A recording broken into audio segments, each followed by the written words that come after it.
Spoken ഇംഗ്ലീഷിൻ്റെ പുതിയൊരു എപ്പിസോഡിലേക്ക് എല്ലാവർക്കും സ്വാഗതം.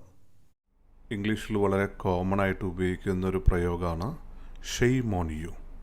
ആരെങ്കിലും നിങ്ങൾക്ക് അത്രയും മാനസികമായ വേദന ഉണ്ടാവുന്ന രീതിയിൽ സംസാരിച്ചു മോശമായിട്ട്, അല്ലെങ്കിൽ ആളുടെ ഭാഗത്തുനിന്ന് അങ്ങനെ ഒരു പ്രവൃത്തി ഉണ്ടായി, അത് എത്രമാത്രം നിങ്ങളെ വേദനിപ്പിച്ചു എന്ന ആൾക്ക് മനസ്സിലാക്കി കൊടുക്കണം. അപ്പോഴൊക്കെ ഇംഗ്ലീഷിൽ പറയുന്നൊരു പ്രയോഗമാണ് ഷെയ്ം ഓൺ യു. മലയാളത്തിൽ നമ്മളിത് പറയാറുണ്ട്. നിന്നെക്കുറിച്ച് ആലോചിക്കുമ്പോൾ എനിക്ക് ലജ്ജ തോന്നുന്നു. അവൾ നിന്നെ ഒരുപാട് സ്നേഹിച്ചു, പക്ഷെ നീ അവളെ ചതിച്ചു. നിന്നെക്കുറിച്ച് എനിക്ക് ലജ്ജ തോന്നുന്നു. എങ്ങനെ ഇംഗ്ലീഷിൽ പറയാം? She loved you so much but you cheated her. Shame on U. നിങ്ങളുടെ അടുത്തൊരു സുഹൃത്തിൻ്റെ കല്യാണം, പക്ഷെ ആൾ വിളിച്ചില്ല.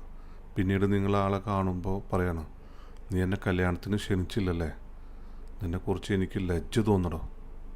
U didn't invite me for your wedding party. Shame on you. അതുപോലെ തന്നെ ഇംഗ്ലീഷിൽ ഉപയോഗിക്കുന്ന ഒരു പ്രയോഗമാണ് fool me once, shame on you. Fool me twice, shame on me. നിങ്ങളെ ഒരിക്കൽ പറ്റിച്ചു, അതാളെ നിങ്ങൾ അത്രയും വിശ്വസിച്ചതുകൊണ്ടാണ്. പിന്നെയും പറ്റിച്ചു, അത് നമ്മുടെ മിസ്റ്റേക്ക് കൊണ്ടാണ്. ഇന്നത്തെ ക്ലാസ് നിങ്ങൾക്ക് ഉപകാരപ്പെട്ടു എന്ന് വിശ്വസിക്കുന്നു.